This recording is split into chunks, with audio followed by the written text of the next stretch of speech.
CBSE class 10 chapter number 1 real number की हमने कर दी थी शुरुआत। एक्सरसाइज 1.1 में आज हम पढ़ेंगे क्वेश्चन नंबर 3, जिसमें हम सीखेंगे एलसीएम और एचसीएफ निकालना। 3 नंबर का एलसीएम और एचसीएफ कैसे निकालना है वो सीखने वाले हैं। तो चलो कर देते हैं शुरुआत। तो मैंने क्वेश्चन ऑलरेडी लिख लिया है, आप अपने टेक्स्ट बुक में देख सकते हो। एलसीएम और एचसीएफ निकालना हमें 3 नंबर का 15, 12 और 21 का यूजिंग प्राइम फैक्टराइजेशन मेथड का इस्तेमाल करना है। तो चलो सबसे पहले इनके निकालने पड़ेंगे हमें फैक्टर निकालने पड़ेंगे बेटा। जैसे कि 12 के फैक्टर निकाल लो पहले। 2 से कटेगा 6, 2 से कटा 3, 3, 1 बराबर। तो 12 के फैक्टर क्या निकल के आए, 2 इंटू 2 इंटू 3 इंटू क्या लिख देते हैं 1। हम ये लास्ट वाला 1 भी लिखते हैं एलसीएम एचसीएफ निकालते वक्त, ठीक है। क्यों लिखना है ये मैंने लास्ट लेक्चर में आपको बताया था, ठीक।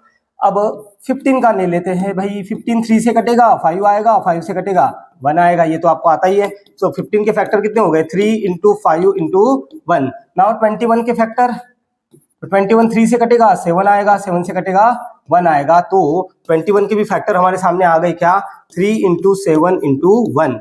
अब हमें ये पता करना है कि 3 नंबर का एचसीएफ कैसे निकालते हैं। तो बेटा जैसे 2 नंबर का एचसीएफ निकालते हैं वैसे ही एग्जैक्टली 3 नंबर का एचसीएफ निकालना है। 2 नंबर का एचसीएफ कैसे निकालते थे, दोनों में कॉमन नंबर लेते थे। अब 3 नंबर का अगर आपको एचसीएफ निकालना है तो तीनों में कॉमन नंबर लेना है। तीनों में जो कॉमन नंबर होगा वो लेने हैं आपको। तो देखो तीनों में क्या है, इधर भी 3 है, इधर भी 3 है और इधर भी 3 है। तीनों में कॉमन नंबर कौन सा है, 3। तो ये 3 लेना है और लिखना एक ही बार है। अब तीनों में और क्या कॉमन दिख रहा है आपको, 1 और 1 लिख लेना है, लेकिन लिखना एक ही बार है। देखो तीनों में कॉमन था 3, लिखा एक ही बार। तीनों में कॉमन था 1, लिखा एक ही बार। और कोई कॉमन है नहीं, तो डायरेक्ट मल्टीप्लाई कर दो, 3 1 जा क्या आ जाएगा 3।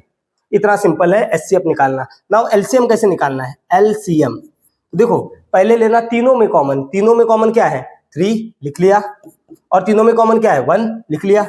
एलसीएम निकालना सीख रहे हैं, पहले तीनों में कॉमन चीज ले लेना, फिर किसी दो में कॉमन। तो देखो 12 और 15 में कोई कॉमन है क्या, नहीं। 15 और 21 में कोई कॉमन नंबर है क्या, नहीं। 12 और 21 में कोई कॉमन नंबर है क्या, नहीं।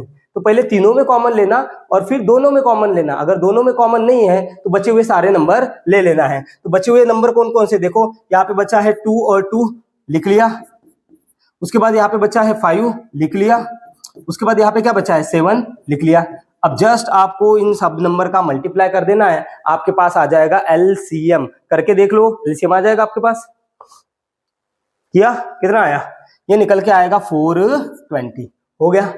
तो ये हो गया पहला क्वेश्चन। अब करेंगे सेकंड क्वेश्चन। देखो मैं क्वेश्चन लिख लेता हूं, आप अपने टेक्स्ट बुक में देख लो। सेकंड जो क्वेश्चन है उसमें एलसीएम एचसीएफ निकालना किसका, 17, 23 और 29 का। 17, 23 एंड 29। तो सबसे पहले इनके प्राइम फैक्टर निकालने पड़ेंगे।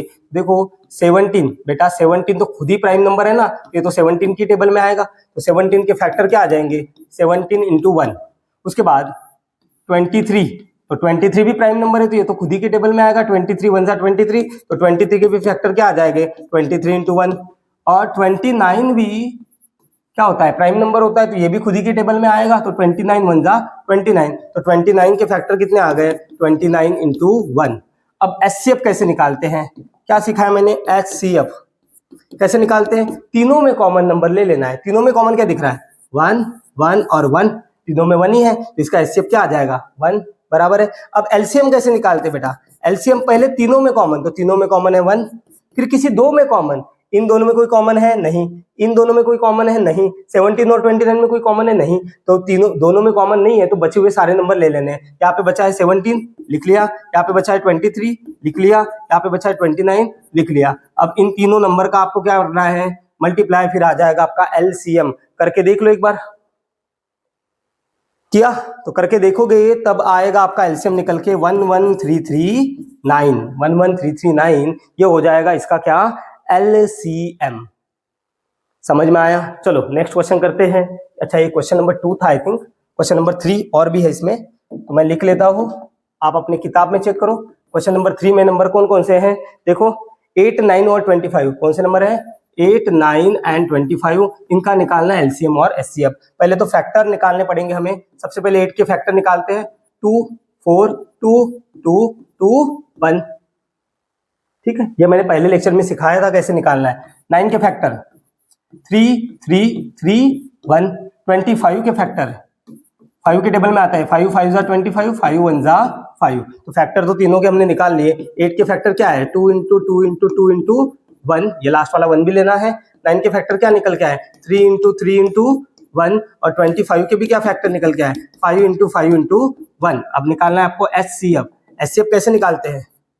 HCF निकालते हैं हम तीनों में कॉमन नंबर। तो देखो तीनों में कॉमन आपको क्या दिख रहा है, केवल 1 ही दिख रहा है, तो HCF हो गया 1 बराबर। फिर LCM कैसे निकालते हैं? LCM पहले तीनों में कॉमन, तो तीनों में कॉमन 1 है। फिर किसी दो में कॉमन, 8 और 9 में कोई कॉमन है क्या? नहीं। 9 और 25 में कोई कॉमन है क्या? नहीं। 8 और 25 में कोई कॉमन है क्या? नहीं। फिर बचे हुए सारे ले लो, 2 2 2, 3 बार 2 लिख लिया, उसके बाद 2 बार 3 लिख लिया, उसके बाद 2 बार 5 लिख लिया। अब आपको करना है इन सभी नंबर का मल्टीप्लाई। वीडियो पॉज करो और मल्टीप्लाई करके देखो और फिर आंसर मैच करो। कर लो एक बार ट्राई, देखा करके। तो यहाँ पे एलसीएम आना चाहिए कितना 1800 एलसीएम आना चाहिए।